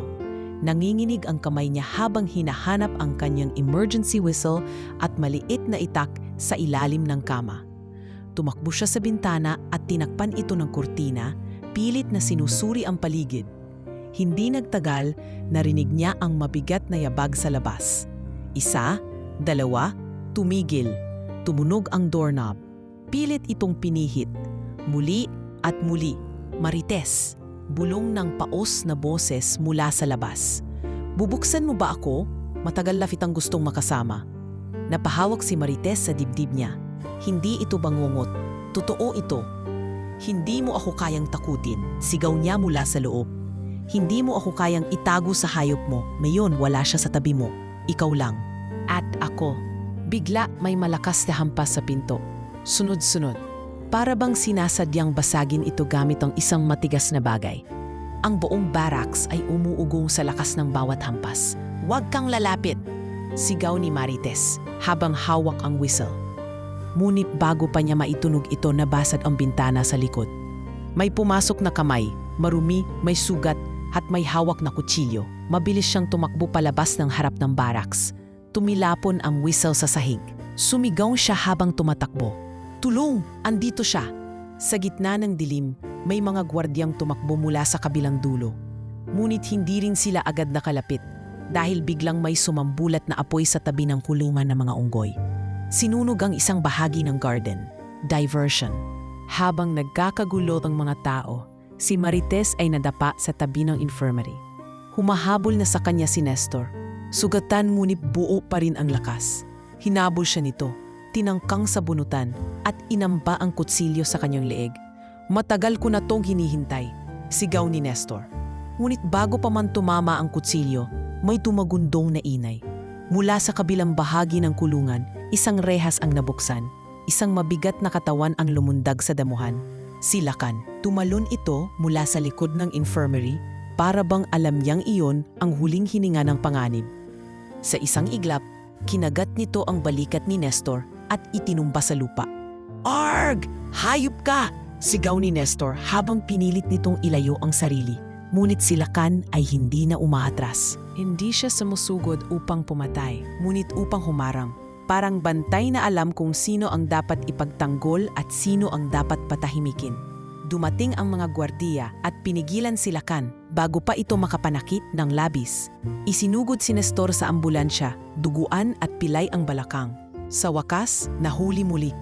At sa pagkakataong ito, walang lusot, walang paliwanag. Hawak siya ng batas. Habang dinadala si Nestor sa mobile, tiningnan niya si Marites. Hindi pa to tapos. Sigaw nito, hindi ako nag-iisa. Ngunit si Marites ay hindi na umimik. Tumingin lamang siya kay Lakan. Lumapit at niyakap ang malaking tigre sa leeg. Kahit basa ito sa pawis at dugo. Tapusin na natin to, bulong niya. Salamat. Sa pag-angat niya ng ulo, naroon si Ken, nakatitig sa kanya. At sa mga mata nito ay may halong takot, paghanga at pagkakagulat. Ngunit higit sa lahat, may pag-aalala. Tumakbo ito at niyakap si Marites mula sa likod. Hindi na ako aalis. Hinding-hindi na, sabi nito. At sa gabing iyon, habang dumating ang mga pulis, bombero at media, si Marites ay hindi na ang dating tahimik na caretaker. Siya na ang babaeng minsang sinubukang durugin, ngunit mas piniling tumindig. kasama ang kanyang tigre, ang kanyang tahanan at ang kanyang puso na handa nang lumaban muli. Hindi lang para sa sarili, kundi para sa lahat ng kailanmay piniling hindi sumuko. Lumipas ang ilang araw matapos ang huling pag-atake ni Nestor at sa kabila ng matinding takot na ibinunga nito sa buong komunidad, isang kakaibang sigla ang bumalot sa loob ng zoo. Ang dating lugar na tila sinumpa ng sunod-sunod na banta ay muling nagkaroon ng bagong pag-asa. Sa bawat sulok ng zoo, makikita ang mga bakas ng pagsusumikap ng mga taong nagmamahal dito. Bagong pintura sa pader, naayos na kulungan ng mga hayop at mga halaman na muling nabigyang buhay. Sa harap ng gate, isang malaking streamer ang nakasabit. Salamat, Lakan at Marites, mga bayani ng zoo. Tahimik lang si Marites habang pinagmamasdan ito mula sa di kalayuan. Suot ang kanyang simpleng blouse at faded jeans, hawak ang maliit na timba ng pagkain para sa mga ibon. Ngunit may mabigat na damdamin sa dibdib. Hindi dahil sa lungkot, kundi sa hindi pa rin niya ganap na matanggap ang laki ng responsibilidad na ngayon ay nakaatang sa kanya. Hindi mo na mababalik ang dati mong tahimik na mundo, Tet, sabi ni Doc Nilo habang lumalapit, hawak ang folder ng vet reports. Pero minsan, yung bagong buhay ang tunay na kalayaan. Napangiti si Marites kahit bahagya. Nakakapanibago lang. Dati, takas lang ako sa mundo. Ngayon, parang ako na ang kailangang harapin ng lahat. Naririnig mo ba sila? Tanong ni Doc Nilo, sabay turo sa unahan kung saan naroroon ang ilang bata nakatayo sa harap ng kulungan ni Lakan. Siya po yung tigre na lumigtas kay Ate Marites, sigaw ng isa. Gusto ko rin pong maging vet para makasama siya, aninan isa pa. Napalunop si Marites. Hindi ko naman alam na may maaabot ako sa buhay ko. Kahit ganito lang. Walang maliit na papel sa mundo ng may puso, sagot ni Doc Nilo. At ikaw, isa kang patunay niyan. Pagbalik niya sa kanyang opisina, sinalubong siya ni Ken, may dalang ilang papeles at laptop. May good news, bungad nito habang inilalapag ang gamit sa mesa. Naaprubahan na ng LGU ang proposal na gawing permanent educational partner ng lalawigan ang zoo natin. Magkakaroon na ng lingguhang field trips mula sa iba't ibang public schools. Nakakatuwa, sagot ni Marites. Pero kaya ba natin to? Kaya natin, hindi mo na kailangan gawing mag-isa. Nagkasalubong ang mga mata nila. Wala nang labis na salita. Pero sa simpleng pagtango, alam ni Marites na ang dating pader na bumabalot sa puso niya ay unti-unti nang nababaklas. Hindi man siya handa pa sa pag-ibig, alam niyang ang pagtanggap ay simula ng lahat. Ilang araw matapos nito, isinagawa ang opisyal na pagdiriwang sa zoo, ang araw ng kabayanihan ni Lakan. Dinaluhan ito ng mahigit 200 bisita, kasama ang ilang opisyal ng probinsya, mga guro, estudyante, at mga animal rights advocates. Sa gitna ng programa, iniabot kay Marites ang Honorary Citizen Award ng Bayan at isang plake para kay Lakan na isinabit mismo sa harap ng kanyang kulungan. Nang tawagin siya para magsalita sa entablado, unti-unti siyang lumapit, hawak ang papel ng kanyang talumpati. Ngunit sa halip na basahin ito, ipinasok niya ito sa bulsa at nagsalita ng diretsyong galing sa puso. Hindi ko po alam kung karapat-dapat ba akong tumanggap ng parangal, panimula niya. Dahil ang totoo, hindi ako nagligtas. Ako po ang niligtas ng isang hayop na hindi kailanman ang husga, hindi naduda at hindi kailanman iniwan ako kahit sa pinakamadilim na gabi. Tumahimik ang buong audience. Maging si Ken ay tahimik lang na nakatayo sa isang gilid. Inagmamasdan si Marites na tila ibang-iba na mula sa babaeng unang sumagot ng ayokong ma-interview.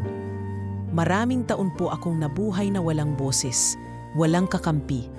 Pero ngayong araw na ito, gusto kong ibahagi sa bawat batang narito, sa bawat nanay, sa bawat empleyado, at sa bawat hayop na minsang itinuring na wala.